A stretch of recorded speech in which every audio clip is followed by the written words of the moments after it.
ఇక్కడ ఎవరైతే శాసనసభ్యులుగా వ్యవహరించారో సాంకేతికంగా ఎన్నికైన శాసనసభ్యుల కన్నా ఎక్కువ అధికారాలతో ఒక షాడో ఎమ్మెల్యే ఇక్కడ వ్యవహరించడం, వీళ్ళు ప్రజల అవసరాలను గుర్తించకుండా ప్రజల్ని ఇబ్బందులు పాలు చేసే దిశగా బంధుప్రీతితో బంధువులకి మేలు జరగాలి, బంధువులకి పెద్ద ఎత్తున లబ్ధి చేకూరాలి అనే కాంక్షతో ఇక్కడ ఏదైతే రామారెడ్డి జిల్లా పరిషత్ ఉన్నత పాఠశాల ఉందో ఆ పక్కనే ఉన్న ఆంజనేయ నగర్ దాదాపు 30-40 సంవత్సరాలుగా అక్కడ నివాసం ఉంటున్న కాలనీ, మరి దానిలో వారికి రహదారి మూలారెడ్డి గారి శాసనసభ్యులుగా ఉండగా ఏర్పాటు చేశారు, రామారెడ్డి గారి శాసనసభ్యులుగా ఉండగా అక్కడ రోడ్డు నిర్మాణం చేశారు. తర్వాత దివంగతులు జార్జ్ విక్టర్ గారి ఎమ్మెల్సీ ఫండ్స్తో రోడ్డు నిర్మాణం చేశారు. ఇంత జరిగిన తర్వాత ఇవాళ మీకు రోడ్డు లేదనేది 4 సంవత్సరాల క్రితం తన బంధువుకు సంబంధించిన విద్యా సంస్థకి లబ్ధి చేకూరాలనే ఉద్దేశంతో, మరి బావమరిదికి లబ్ధి చేకూరాలని అప్పటి శాసనసభ్యులు, సోదరుడికి లబ్ధి చేకూరాలని అప్పటి షాడో ఎమ్మెల్యే ఇద్దరూ కలిసి రాత్రికి రాత్రి ఎటువంటి ముందస్తు సమాచారం అక్కడున్న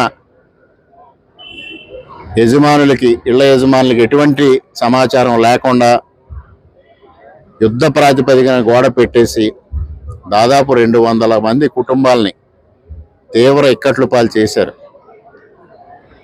ఆ గోడ పెట్టిన మరుసటి నెలలోనే కార్తీక మాసం వచ్చింది. శివాలయం దర్శనానికి వెళ్ళడానికి కూడా దారి లేని పరిస్థితి ఏర్పడిందని ఆవేదనతో కర్రి అరుణ్ కుమారి అనే ఒక మహిళ ఆత్మహత్య చేసుకుని, ఈ ఆత్మహత్యకి శాసనసభ్యులు సూర్యనారాయణ రెడ్డి గారి కారణమని సూసైడ్ నోట్ రాసి చనిపోవడం జరిగింది. ఆ కేసుని అటకెక్కిచ్చారు. ఇక్కడ 4 సంవత్సరాలుగా ఇక్కడ ఎవరైతే నివాసం ఉంటున్నారో ఈ నివాసితులందరూ తీవ్రమైన ఇబ్బంది ఎదుర్కొన్నారు. ఒక 2-వీలర్ తప్పించి వేరే వాహనం ఏది ఆ కాలనీలోకి రాని పరిస్థితి వచ్చింది.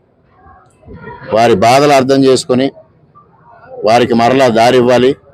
అదేవిధంగా ఈ జిల్లా పరిషత్ హై స్కూల్కి సంబంధించి కానీ, పక్కనున్న విద్యా సంస్థకి సంబంధించి కానీ వాస్తవాలు వెలికి తీయాలనే ఉద్దేశంతో ఇవాళ జిల్లా పరిషత్ అధికారులు, ఇక్కడ అనపతి రెవెన్యూ అధికారులు, R&B అధికారులతో ఒక సర్వే చేసి ఎవరి భూములు వాళ్ళకి అప్పగించే విధంగా ఇవాళ చర్యలు తీసుకోవడం జరుగుతూ ఉంది.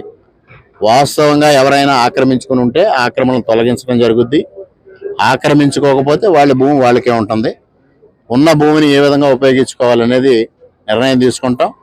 ఏది ఏమైనా ఆంజనేయ నగర్ నివాసితులకి 4 సంవత్సరాల తర్వాత ఇవాళ విముక్తి కలిగింది. దానికి చాలా సంతోషంగా ఉంది.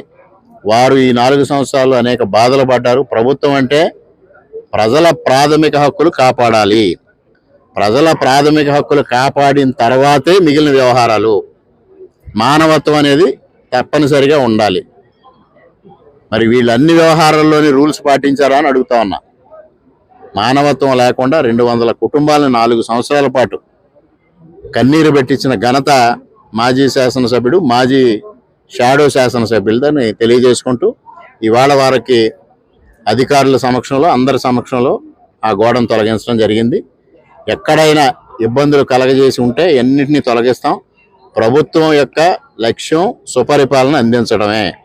ప్రజలు సంతోషంగా ఉండాలి, ప్రజల హ్యాపీనెస్ ఇండెక్స్ పెరగాలి. దానికోసమే మేము ప్రయత్నం చేస్తాం. Thank you.